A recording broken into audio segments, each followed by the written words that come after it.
في الإفطار اللي عقده اللي نظمته رئاسة الجمهورية تحت إشراف الرئيس عبد الفتاح السيسي، وحضروا ممثلون عن القبائل وعن الإعلام وعن الفلاحين وعن النقابات المختلفة وعن الشخصيات العامة. الرئيس السيسي وجه كلمات، والإفطار كان تحت عنوان الأسرة المصرية، ووجه كلمات للجميع أهمها في 3 مناطق. المنطقة الأولى الانتخابات.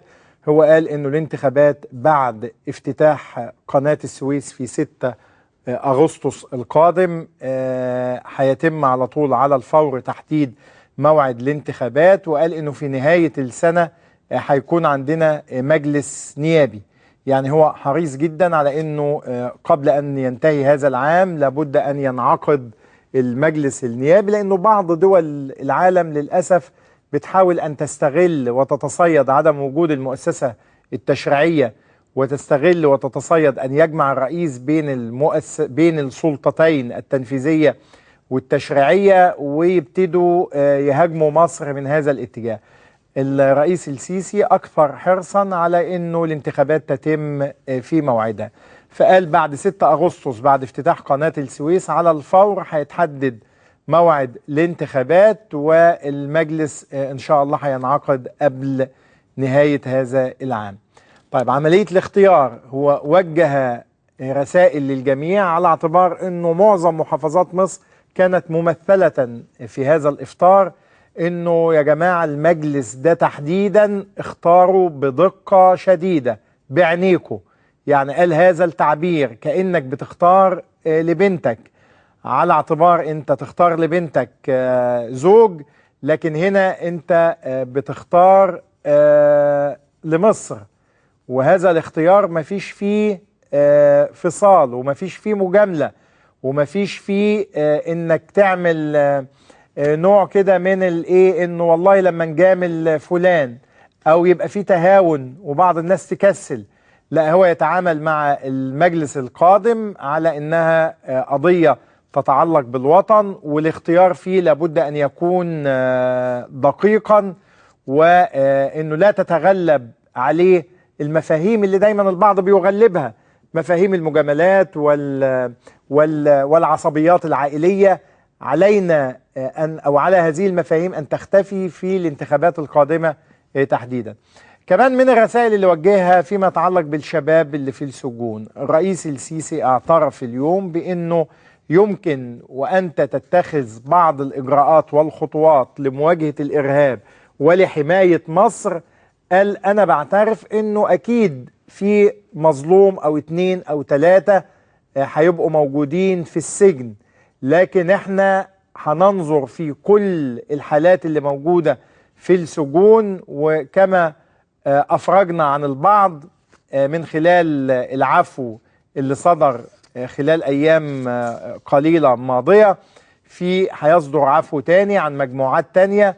وقال إنه بيتم دراسة كل الحالات اللي بينطبق عليها العفو، واللي يمكن أن يكون فيه استشعار بأنه يعني هي تعرضت لبعض الظلم، ولكنه اعترف بأنه يمكن وأنت تواجه الإرهاب في ظل ما عشناه أنه تحدث بعض التجاوزات، وقال أنه لا يمكن أن تقضي على كل التجاوزات، لكن المهم أن احنا نحاول نصلحها، ووعد بمحاولة إصلاح ذلك والنظر في كل حالات المساجين، وأنه اللي ينطبق عليه وصف انه قد يكون ظلم او في احتمال لانه يكون ظلم يتم بحث حالته بحيث يشمله اي عفو قادم.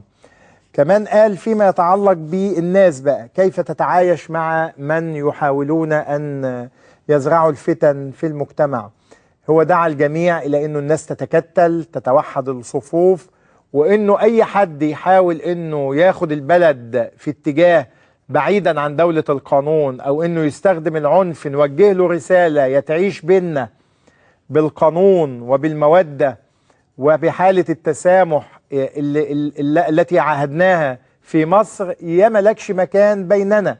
وبالتالي هنا الرسالة واضحة انه لا يجب ان نسمح لأي متجاوز يحاول أن يعتدي على هوية مصر وعلى دولة القانون، ويحاول أنه يهدد ويخوف، وقال أنه لو بنتهدد أو بنخاف يرجعوا تاني للي حصل في 30/6 ويشوفوا أنه القرار اللي اتخذته القوات المسلحة اتخذته في توقيت حساس ودقيق، وأنه يعني هو ده أصعب المواقف، مش هيجي أصعب منها تاني.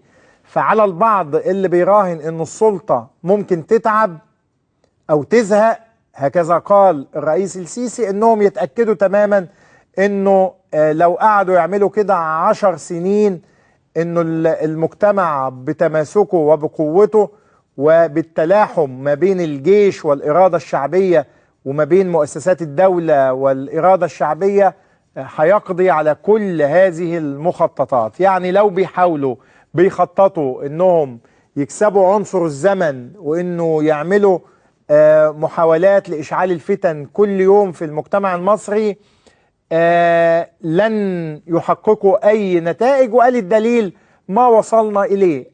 الرئيس السيسي قال كمان ما وصلنا اليه انظروا على المنطقة كلها بالكامل، شوفوا لماذا مصر آمنة وسط محيط من الدول، بعضها إما يعاني من الحرب الأهلية وبعضها إما إنه جيشه تمزق أو دولته تفتتت، لكن شوفوا إزاي مصر تقف على قدميها ومصر أصبحت دولة آمنة.